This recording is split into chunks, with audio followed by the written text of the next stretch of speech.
the way we met and the way it all happened. And Jeremy was right. There were moments before that we almost met. There was one event while I was Miss Universe living in New York.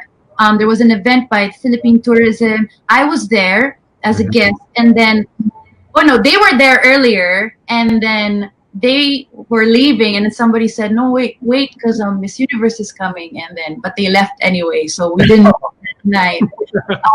But everything happens for a reason, right? And I guess we were meant to meet now, and at this point in our lives where we're so much more, I guess, mature and more ready for like a mature, serious relationship. So, and we both want the same things. Like Jeremy said, he is the male version of me. I really feel like I used to tell myself before, I don't think I'll ever I used to tell myself this before, honestly, I don't think I'll ever meet the guy who is as driven and as busy as me.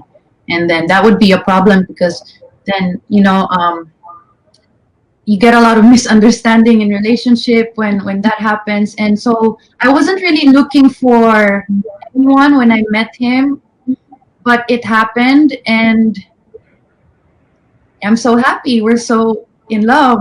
We've really invested heavily in communicating with each other right since the very, very beginning, and just talking about our feelings, talking about what we're looking for in life. And, you know, I see it as a huge compliment that she thinks that I'm a male version of her, because I see how driven and smart and you know, intelligent she is, and how much I learn from her, and hopefully she learns from me. So I think with Hong Kong, what was so special about that was we just walked around Hong Kong just talking, really. Like, there was no fancy dinners, there was no you know, shows or anything really that you might do when you're early dating life. We were just walking around and talking. And I think we touched on it in the article, but I remember sitting down in a little park, and we had all these school kids running around us and making noise, and, you know, birds in the trees, and just being in the middle of nature, in the middle of Hong Kong, and just, you know, looking at each other and talking about the things that we wanted, and realized that they were very similar, you know, realized we had shared values, realized that we both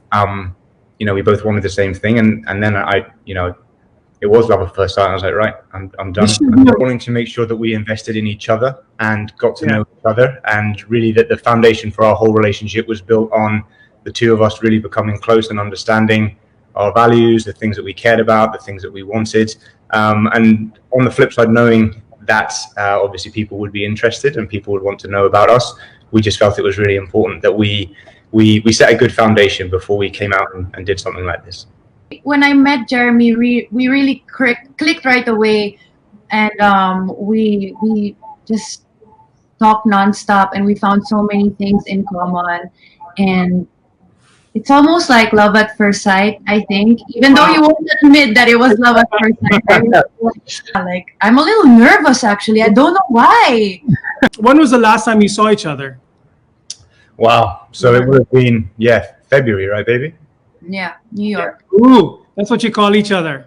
Yeah, well, I call him my love, and then he calls me baby and other things. Other things. Mahal Kita.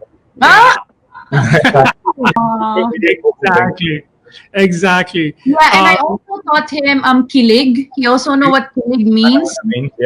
I know that a lot of people who comment on our page now, they say kilig a lot. So I told him, you know what kilig means, right? Like, because I do say it to him, like, I feel so kilig, or you make me so kilig. So he knows what it means now. So kilig, mahal kita, maganda.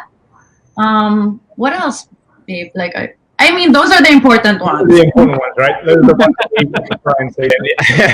So before living in New York, I lived in London. It was my home for 10 years. And I saw Pia in Covent Garden. It's an area that I'd walked through so many times in the last 10 years, an area that I know very, very well. And when I saw her, as you said, I recognized her instantly. And the funny thing is that we had crossed paths a few times before, but never really actually met each other and were formally introduced. So I saw her and I was like, listen, I get one shot. So I ran up to her.